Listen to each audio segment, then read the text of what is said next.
Welcome everybody to the Canadian Journalist, reporting on November 7th, 2023. A story from your typical CBC state-owned broadcaster, Trudeau's broadcasting company, CBC, was forced to do a story on a Humber College voices regret after student removed from campus for posting Palestinian flag stickers. Stickers said, "Boycott Israel Apartheid." Dozens of students walk out in protest of Move Tuesday. So this individual posted stickers around that said, "Boycott Israeli Apartheid." And then somebody at the school told him to get out, leave now, and you are not to come back.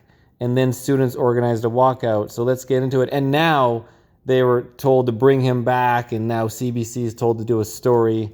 So I'm not sure what they're missing from the story. Any thoughts there, Doctor? Well, no, it's just crazy that this poor kid has an opinion about something, and then they're removing him from school, out of his class. That's right. They walked into his classroom and picked him up and dragged him out because he has an opinion. And let's call him anti-Semite. I can't even say it. They called him anti-Semitic. They used the word anti-Semitism to pretty much scapegoat or taboo anybody that wants to speak about. So yeah, you're that if you just have an opinion about the people excessive citizens being killed, bombed in the Gaza. So you have over 4,000 children accounted dead bodies, 4,000 dead bodies accounted for, which is 3 times more than the initial terrorist strike in Israel. And then you have the men and women bodies on top of that, over 10,000 total, which is 7 times more than the initial terrorist act. So anyways, let's get into the story, guys. This is the Canadian Journalist. Dozens of students organized a walkout after Humber College in Toronto on Tuesday after one student was removed from campus for putting up stickers of the Palestinian flag amid heightened tensions on many Canadian university campuses. Hani Alaf, a Syrian-Canadian postgraduate student, says he plastered about a dozen stickers around Humber's Lakeshore campus last Tuesday. The stickers depicted the Palestinian flag and read, "Boycott Israel Apartheid." 2 days later, he was sitting in class when a staff member of Humber's Public Safety Department. So who is this individual? Where is his name in the article, Mr. CBC propaganda Trudeau? Yeah, so they approached him and asked him to leave campus, right? "I was told that I have been accused of spreading hate speech, of spreading anti-Semitic rhetoric. We've seen that word a lot by the Liberals. And of this, what the hell is that? Desecrating and vandalizing property," Alef told CBC Toronto. Desecrating. Yeah, he told CBC Toronto. "My actions of putting up those stickers were in protest, in the most peaceful and diplomatic of ways, and not in violation of their code. It was just an absolutely crazy accusation that has absolutely no truth. The incident comes as many colleges and universities are seeing a rise in on-campus tensions amid the ongoing bombardment of the Gaza Strip following Hamas's attack on southern Israel on October 7th and rallies calling a ceasefire to stop the climbing death toll. The Hamas attack on southern Israel killed 1,400 people and resulted in 240 people being taken hostage, according to statistics from Israeli officials. Israel's military response has killed 10,328 people in Gaza. Now, a sidebar, that's just how many bodies they found. With the photos that we see on Redacted of before and after, I'm sure there's a couple thousand people under the rubble. I mean, look when the 9/11 buildings were brought down by explosives and Building 7, how long was it before they dug up all the people and discovered how many bodies were added to that, right? You can thank your government for that. Including some 4,237 children. See, that's more than 3 times the initial killed from the Hamas a terrorist attack. And nobody's saying it wasn't a terrorist attack, but the response of killing citizens, what does that do? You mean, did those 4,000 kids, were they like in cahoots? Were they in Israel? Were they part of this? Or is it just like me, some kid playing video games on the TV, and now they're dead because of, political leaders. Well, let's not call them leaders. Political assholes that pretend to lead countries, but they're really just, what do you call these people? Psychopaths, right? Well, yeah, but totalitarian psychopaths. Mm-hmm. Anyways, thousands of people have taken to Toronto streets over past weekends, calling for a ceasefire as Israel continues to pound the besieged enclave. Who wrote this? Besieged enclave? The Toronto rally was just one of many other demonstrations that took place in more than 24 Canadian cities. Like, seriously, who writes like this? They're just trying to throw in a couple words.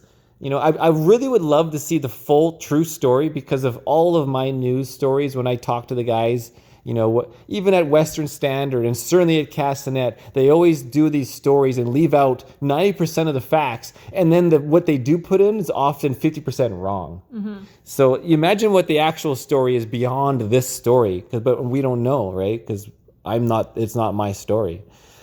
Toronto police, meanwhile, say there has been a significant rise in reported anti-Semitic and Islamophobic incidents in the city. Well, there's no other way for them to classify that. If putting a sticker up means that you're anti-Semitic, then. Well, everybody's called a Nazi these days. They even had a guy. There was even a real Nazi in Parliament, but that's okay. Mm-hmm. But you can call Freedom Convoy people with kids in bounty castles. Those are Nazis, though, right? Yeah, honking their horns.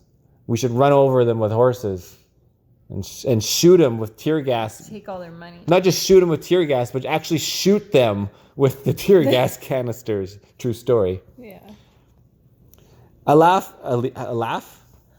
I think so. That's a good name. Alaf, haha. 24 says he was told Thursday that he could face arrest if he returns to campus and was given no other details. Face arrest by the police? Mm-hmm. You have to physically have the police serve him a trespassing notice to be any reason for a potential arrest. And all he did was put up a sticker that says Boycott Israeli Apartheid. That's it. You could put up a sticker that says... Oh, we're not going to go there. No, I don't think you should go there. I was just thinking No, just... Yeah. So many things that you could boycott. Boycott Microsoft. Boycott Pfizer. You're going to get arrested, right? By the Pfizer gang out there. Yeah, it's scary, actually. Moderna's going to come after you, too. Yeah. The government of Canada has previously said it rejects the view that Israel's actions constitute apartheid. Oh, I skipped the point. I had not spread hate speech and this is a quote from Buddy. I had not spread hate speech and misinformation, and I did not spread anti-Semitic rhetoric. He's quoting them. He said, to say that Israel is an apartheid state is an unequivocal fact affirmed by international human rights organizations. Well, okay, whatever. But, and then Canada's going to say, no, that we don't agree with that. Israel's actions constitute apartheid, blah, blah, blah. What is a human rights organization? There's a lot of organizations. This is a sticker. I know, again, but it doesn't really matter. It doesn't matter whether it's an unequivocal... It doesn't mean if it's an equivocal fact. None of it doesn't matter. None of this matters. And then there's a link that claims that Israel is opposing apartheid on the Palestinians, put new pressure on Trudeau liberals. There's a whole other story, but that's the CBC. We don't want to read CBC. He says fellow classmates were dismayed after he was reprimanded by the school and organized a walkout to protest the incident. Later that same day, he says he received an email from the school telling him he could return to campus and attend any classes. On Friday, Alaf said he was contacted by the dean of students by phone and told that the school deeply regrets what unfolded. So he got an email from the school, from somebody at the school, and then the dean contacts him by phone. Now we have a name. Emily Millick, Associate Director of Communications at Humber College, says the school initially received a number of complaints about the content of the stickers. Well, of course they're going to receive. I got a complaint about me shooting my salt gun and murdering a fly. Yes. Guys, yesterday I got a freaking YouTube community guidelines strike on the video of the salt shooter, which is to control the fly pests. Because I'm like, because we were just having way too much fun with it. She shot a fly, and then I like hasta la vista and murdered the fly with a second shot. Finished him off. I finished him off, and that got me a YouTube like community strike for what was it, for bowling for bullying. What are you saying? For bowling. This is great when we do stories late in the night here. Anyways, yeah, I got a strike, and then I appealed it, and I won, luckily. But I was like, this is out, because I get complaints all the time because there's a whole bunch of haters all the time. There's lovers, there's haters, and there's neutral. But when you're in the limelight, anyways, Millick said when the school identified that Alaf had posted the stickers. How did they identify that? Whether there was a witness. It's like the bylaw guy. You can't park here. Do you live here? You're in room 328. A school employee went to a school employee. What employee? Where is the name of this employee? CBC propaganda. He should be in this article because this person is an employee and he probably was doing some sly business behind the dean's back burner, right? And asked him to leave. Who asked you to leave? Know. We have since expressed regret for the way that was handled and that it was disproportionate to the violation under the Code of Conduct for students. Code of Conduct, that's like Conrad Herbst being investigated for Police Code of Conduct Part 4 of the Police Act. And Millick said Alaf violated school policy by posting unauthorized material around college property, something Alaf says is not a violation of the Code of Conduct. Asked if the school deems the message on the sticker as hateful and anti-Semitic, Millick did not directly answer. That was not the cause for him being approached, she responded. Yeah, sure. Just like it's not the reason I got a knock on the door by Mr. Constable Conrad Herbst, and it's not the reason that the city Kelowna commissioners was monitoring me throughout the day. And it's not the reason the KSOC, the Kelowna Security Operations Center, called the police because I was legally parked. It's not because the Freedom Convoy was at that day. No. I've never had the police called for parking downtown in my life. But no, it's just a coincidence. Well, you should tell everyone where they can find that video because that's not on our channel, right? What video? Well, the Conrad Herbst. Oh, yeah, it's on Ernie Racing News. You guys go check out that guy on Ernie Racing News. His name's Marcel, I think. Humber did not directly say which policy the stickers violated, but it says level 2 incidents under the code, such as damage to property, have a significant impact on the rights and academic experience of others, but may not pose a threat or danger to other individuals in the community. Holy shit, unpack that, Batman. It also notes that only masking or green painter's tape can be used to post unauthorized materials on campus. Holy gumball. Because you could be arrested if you just put up a regular sticker. I use green tape masking all the time when I'm trying to do my seals on my RV. That's because I remove it within minutes. Humber spokesperson Sylvie Lendvay said in an email to CBC News its code of conduct is in place to ensure that students' conduct aligns. Right. So now it's about a code of conduct and not the actual sticker. This is where CBC is trying to direct this article now. Yeah. No. It was just about they put stickers around campus. Sorry, no. It's not political at all. It's not political at all. To ensure the students' conduct aligns with the principles and maintain a safe, respectful, and inclusive learning environment for all community members. Bah! It also serves to prevent potential disruptions and conflicts that may arise. Wow. And we didn't even read this far before we're reading this story now. But Alaf says the school's response does not go far enough and does not address the real issue at hand. Ha ha ha. I'm destroyed by this, but I'm fueled by anger right now and the call for justice and recognition, Alaf said. They have made us feel unsafe. Hey, calm down, Kitty. They have made us feel unsafe, unincluded, not belonging. We're waiting and demanding that Humber issues a public apology, as they should, and recognizes what they have done was seriously wrong and hurtful. They were prejudiced against him. Maybe.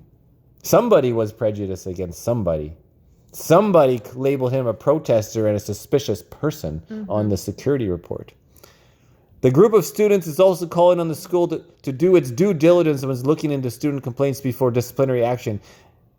Something like Herb should have done. And to affirm its support of freedom of speech on its campuses. You're also demanding that they understand. We're demanding that they understand and differentiate between anti-Zionism and anti-Semitism. Whoa. And this reporter from CBC is Sarah Japakanjai. Reporter, editor, is a general assignment reporter with CBC News in Toronto. You can reach her at sarah.jabakakaji@cbc. Oh boy, I'm going to get in trouble for trying to read her last name. Well, it's a tricky one. I don't think I could really Where do you think she's from? Jabakhanji? Doesn't matter. Yeah, I know. Well, everything matters these days. With files from Dale Manukdok and Sonia Tumker. Well, anyways, guys, that's the story. Thanks for hanging out with the Canadian journalists, the Canadian journalists, because the doc joined me today for this That's our new channel. Fourth video installment. Of course, I did the first ones. Anyways, thanks for joining us. 16 minutes. Peace.